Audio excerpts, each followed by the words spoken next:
Dr. Nitish, as a junior doctor, the junior doctors have been very angry that the West Bengal government, represented by Kapil Sibal, argued in court that the protests are responsible for the deaths of 23 people. And if you see, this is a sustained set of allegations now that is being made by the Trinamool Congress on all of their social media handles. They are alleging that patients have been left unattended to, that these are poorest of poor patients because these are all government public colleges, medical colleges that we're talking about. When you hear this said, when you hear this being now the central point to attack your movement, as a young doctor, Nitish, what do you feel? I feel that the state government and Kapil Sibal are not doing a right thing by blaming it on us. As you see, there are more than 250 hospitals in our state, and there are only 26 medical colleges. And the way Abhishek Banerjee took to his Twitter account and he just jolted out that a patient died because of our strike. It's uh, it's absolutely baseless because the senior doctors are working. Around 7,000 junior doctors are on strike, and in no way the healthcare system of this state is in shambles. The seniors have been going to the OPDs. The non-clinical senior doctors have been taking over the emergency services. I know some of my professors, they have been working day in day out in the emergency department just because their juniors are on strike. So it was not right in Kapil Sibal's part to put out that point in the court. And it's like, to be honest, it was on his part, he was trying to mislead the court into believing that, you know, people have died. And I do not know where he came up with this number of 23, 23 people dying and several others being not attended to. We have junior doctors have also established Abhaya clinic all over West Bengal, and we have been trying to provide services. It was a symbolic form of protest where we tried to show that we wanted to tell it to the common public that we are not safe inside our hospitals, and hence we have to come out of our hospitals and we have to establish clinics there and tend to the Dr. masses. Nitish, Dr. Nitish, I hear you on the allegations, but let me ask you this. As a young man, do you feel that your career, the rest of your life, may be in jeopardy because of, now you're taking a risk? And of course, Dr. Sarkar, Dr. Banerjee says the movement will remain united. But are you scared at one level? You're a young person. Are you scared at one level? Yes, definitely. I am scared because the Yeah. people that we are dealing with right now, be it Dr. Sandeep Ghosh or the names that have turned up, Dr. Obhigdan and Virupakha Vishwas, they have had a history of intimidating and threatening people. And ever since I've joined medical college, I have been hearing these names all around. They have tried to intimidate and threaten my batchmates, my friends from different medical colleges. And I don't know what will happen, but I don't think that, no, I have to speak out because this is the right thing to do. And if I don't, if others, and everybody is right now, so I see a little bit of hope that perhaps we can, you know see the light at the end of the tunnel and go beyond all this and have a safe and secure future and serve the country. But for now, yes, I'm a little bit scared. Well, bravo to you for speaking up nevertheless, despite fear. That is real courage to be able to do something despite fear. Dr. Leah, if you want to add your thoughts at this moment, I mean, what does a young person think? What is a young doctor thinking right now in Kolkata? I know many of you are out on the streets. I know you've decided to remain united, but what's going through your heart and mind? I think it's the same old story where the ministers, the policymakers, everybody have failed their job, and now they are finding someone, and somehow it's the junior doctors right now, so as to blame them. It's because of us this is happening. The media has found us. Somehow the lawyers are also blaming it on us. First of all, as Nitish was saying, I was just want to add on to it.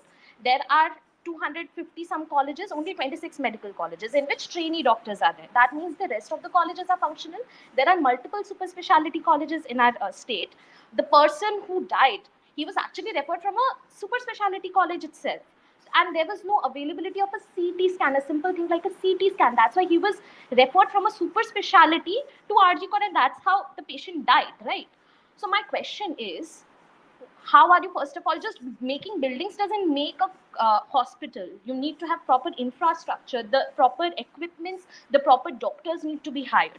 First, that is not there. Second, if only 7,500 PGTs and trainees and residents are not working. The 93,000 doctors in West Bengal are still working. So how come is your healthcare in shambles right now?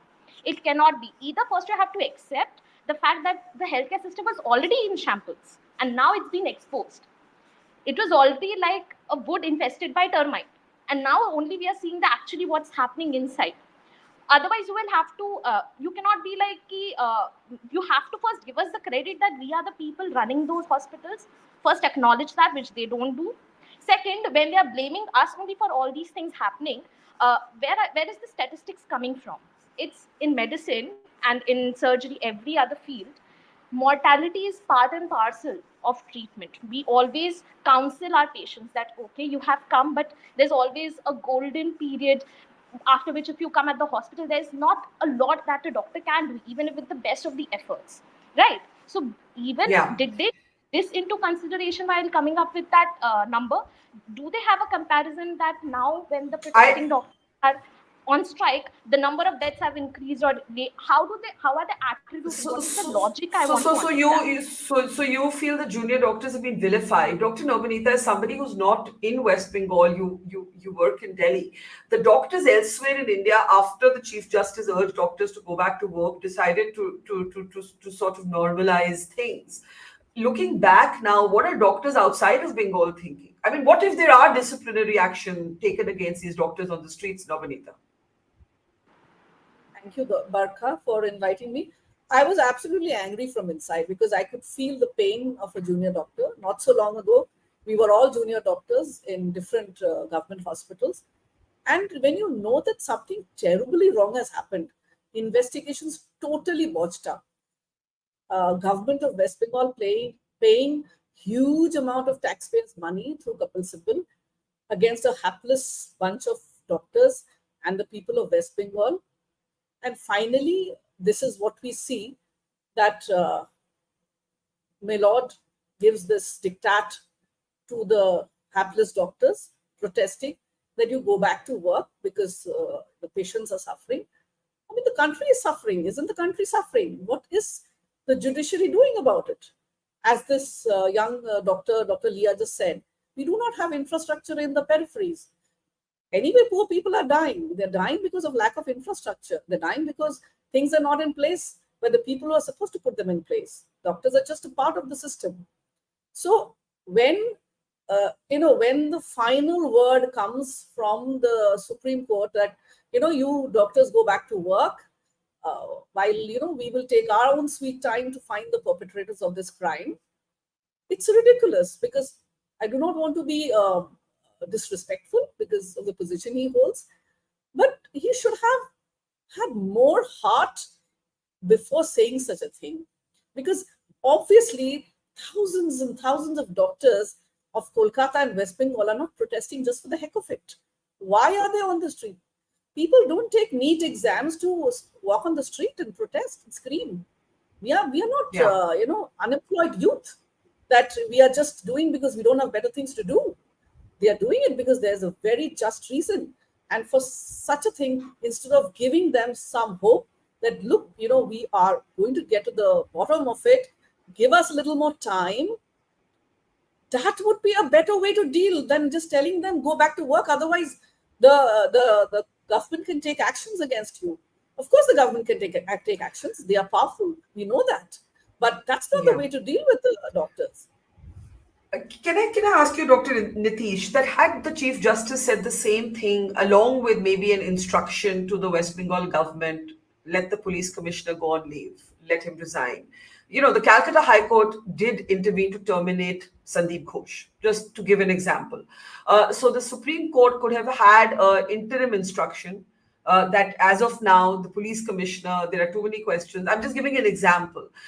Then Mamta Banerjee has revealed yesterday that the police commissioner did offer to resign, but she decided to not accept that resignation. How did that make you feel as a young doctor, Nitish and Leah? And then I'll come back to Kunal and Kaushik. Nitish?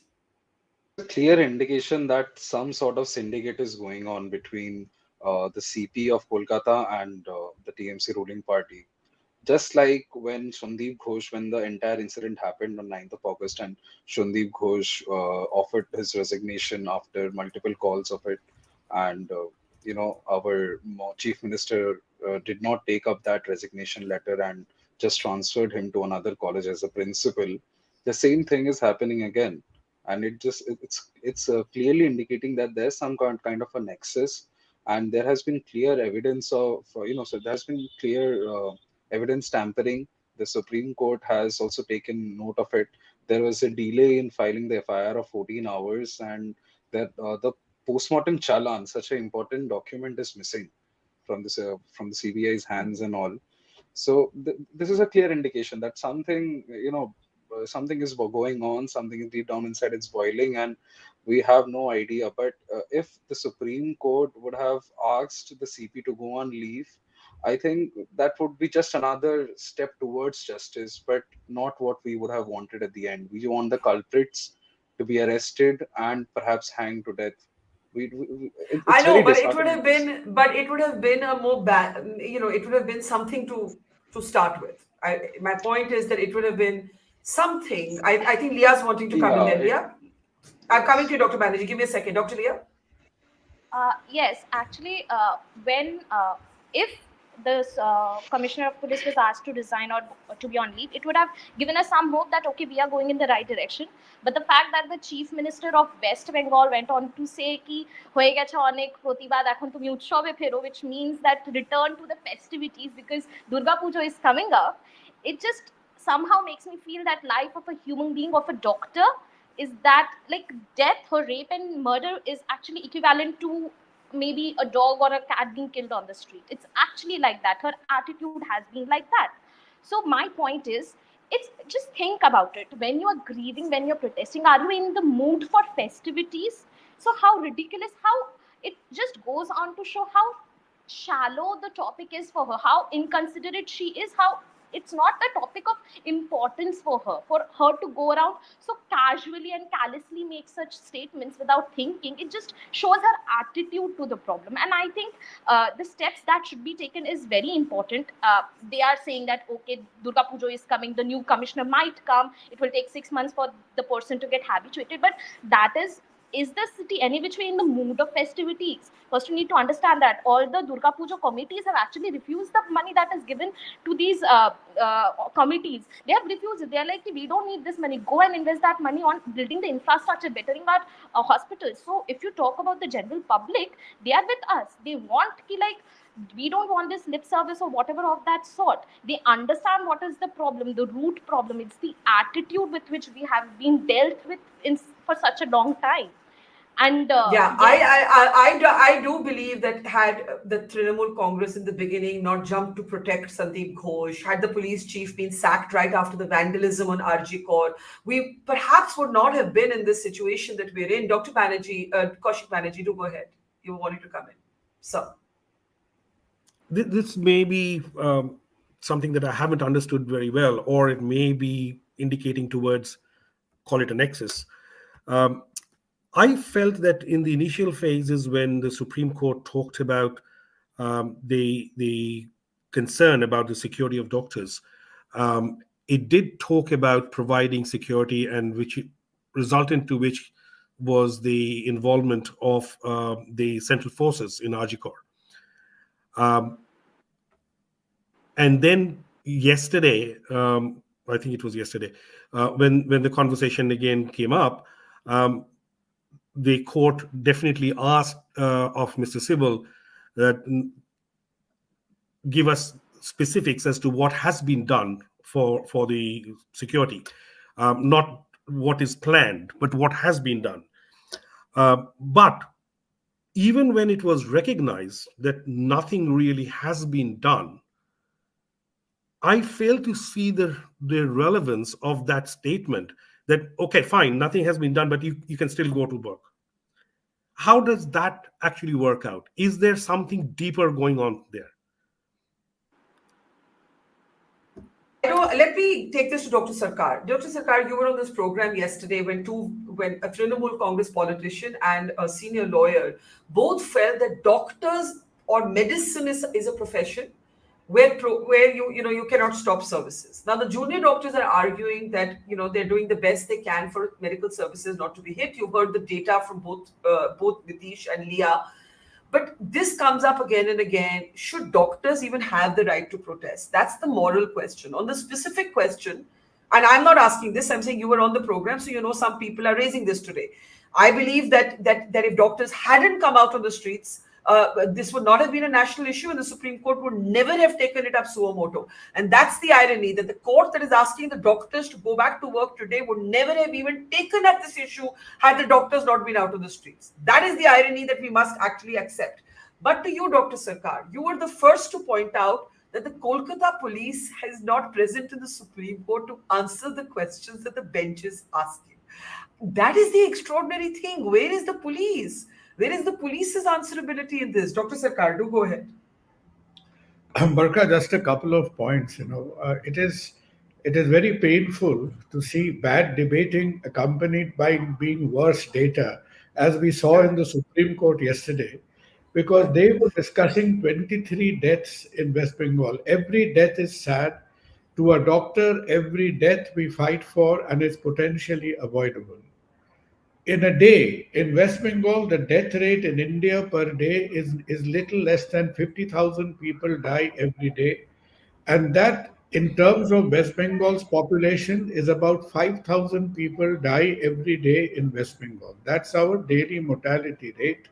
For a period of a month, it would be about 1.5 lakh people, which is our natural death rate over a period of 30 days. Now, if you can only point out 23 incremental deaths over 1,50,000, that really loses out any kind of logical or statistical significance. Now, I really think that lawyers standing in Supreme Courts or wherever should have a little bit more substance than just the quantum of the fees they command for their appearance. We want to see a little bit more credibility and a little bit more logical strength in the numbers and data they are processing.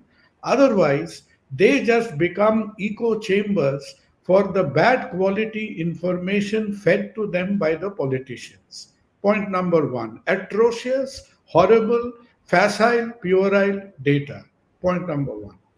Point number two is that nowhere in the Indian constitution or anywhere, doctors, firemen, pilots, whoever, every profession is aware of its responsibility.